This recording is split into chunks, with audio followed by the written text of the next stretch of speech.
सभी श्रद्धालु भक्त जनों को मेरा नमस्कार। आज हम सुनाने जा रहे हैं अनंत भगवान की पावन कथा।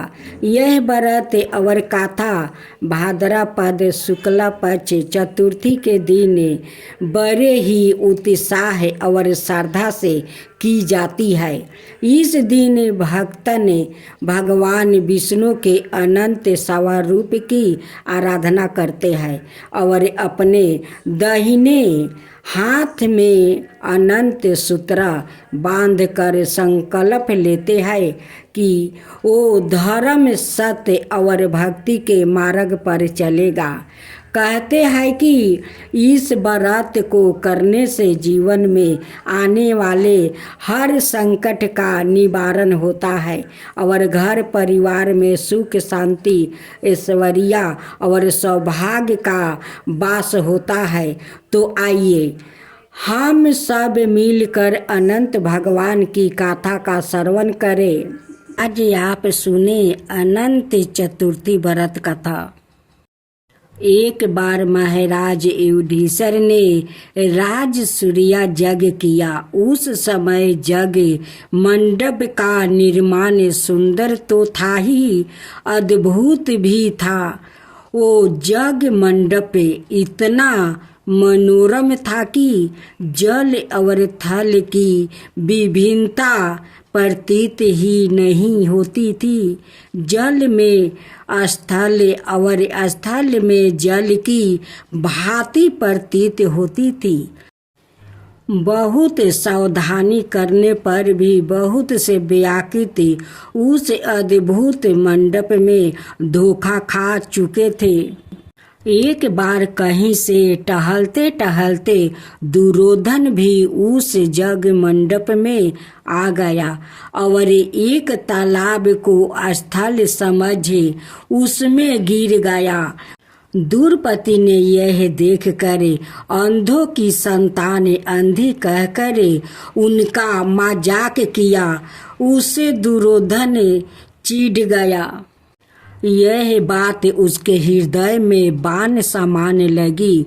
उसके मन में दुष्ट उत्पन्न हो गया और उनसे पांडवों से बदला लेने की ठान लिया।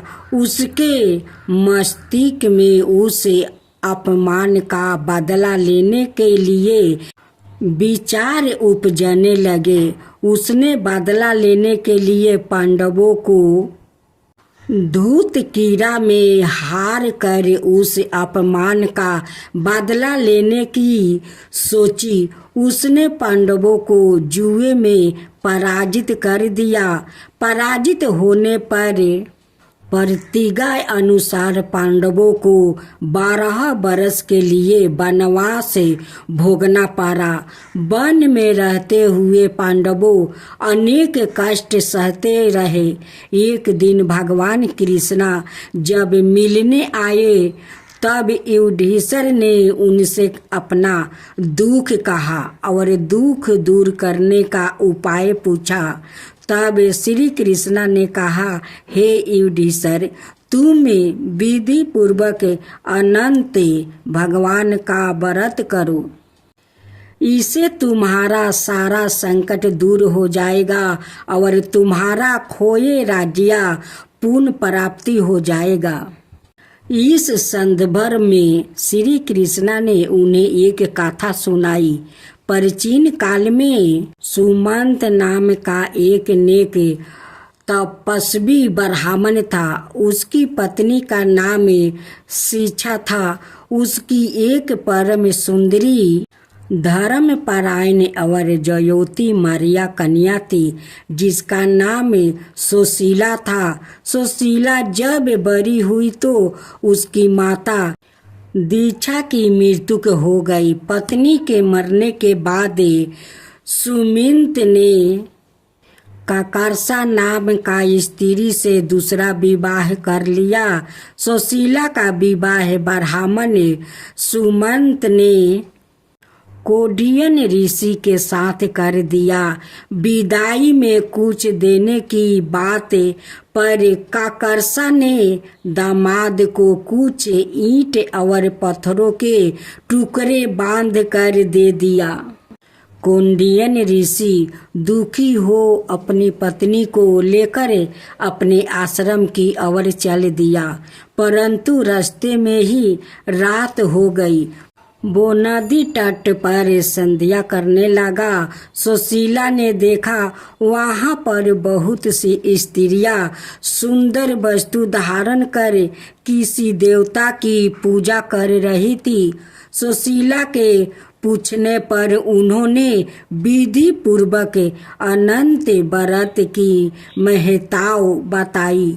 सुशीला ने वही उस व्रत का अनुष्ठान किया और 14 गांठों वाला डोरा हाथ में बांधकर ऋषियों कौंडिन्य के पास आ गई। कौंडिन्य ने सुशीला से डोर के बारे में पूछा तो उसने सारी बात बता दिया। उन्होंने डोर को तोड़ कर अग्नि में डाल दिया। उससे भगवान अनंत जी का अपमान हुआ। परिणामत ऋषि कौंडिन्य दुखी रहने लगे। उनकी सारी संपत्ति नष्ट हो गई। इस दलिद्रता का उन्होंने अपनी पत्नी से कारण पूछा तो सुशीला ने अनंत भगवान का डोरे जलाने की बात कही। पश्चाताप करते हुए ऋषि कौंडिन्य अनंत डोर की प्राप्ति के लिए वन में चले गए। वन में कई दिनों तक भटकते भटकते निराश होकर एक दिन भूमि पर गिर पड़े। तब अनंत भगवान प्रकट होकर बोले, हे कौंडिन्य, तुमने मेरा तिरस्कार किया था, उसी से तुम्हें इतना कष्ट भोगना पड़ा। तुम दुखी हुए, अब तुमने पश्चाताप किया है। मैं तुमसे प्रसन्न हूँ। अब तुम घर जाकर विधि पूर्वक अनंत व्रत करो। 14 बरस व्रत व्रत करने से तुम्हारा दुख दूर हो जाएगा। तुम धन धनाय से संपन्न हो जाओगे।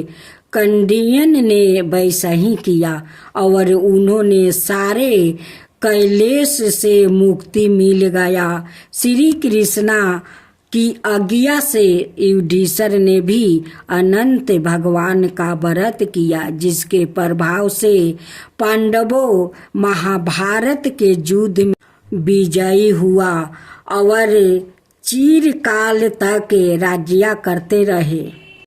आप सभी ने बड़े ही श्रद्धा और भक्ति से अनंत भगवान की पावन गाथा का श्रवण किया है।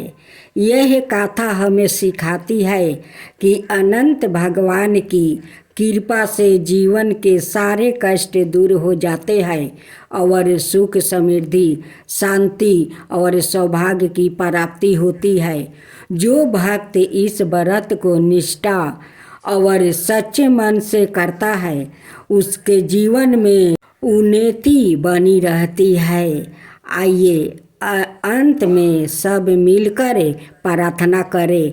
हे अनंत भगवान, हमें अपनी शरण में रखिए। हमारे घर परिवार पर सदाए अपनी असीम कृपा और आशीर्वाद बनाए रखिए। भक्त जनों, आज आप सुने विष्णु भगवान की आरती और उसके साथ में कथा। ओम जय जगदीश हरे, स्वामी जय जगदीश हरे।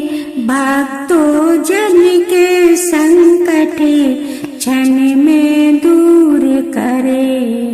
ओम जय जगदीश हरे। जो धावे फल पावे, दुख भी नस मन का।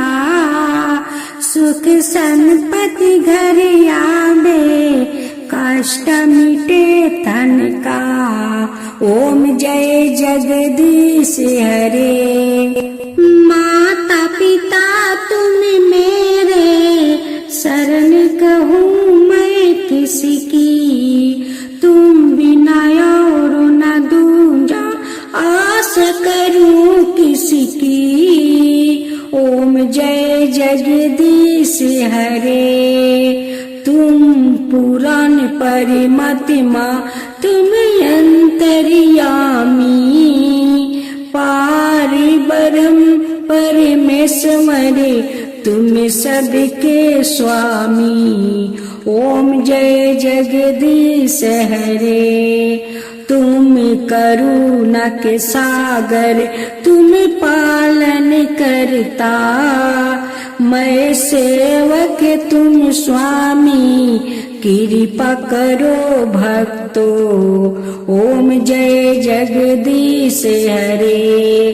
तुम हो ये काया गोचर, सबके प्राणपति, किसी विधि मिलु दयामा, तुमको मैं कुमति। ओम जय जगदीश हरे। दीन बंधु दुखी हरता, तुम रक्षक मेरे, अपने हाथ उठाओ द्वार पार तेरे।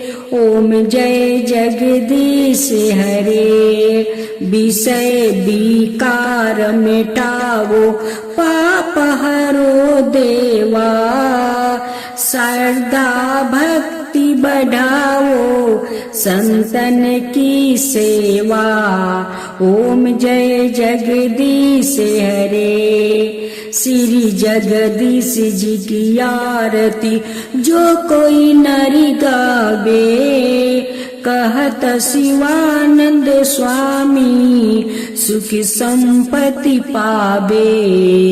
ओम जय जगदीश हरे। स्वामी जय जगदीश हरे। स्वामी जय जगदीश हरे।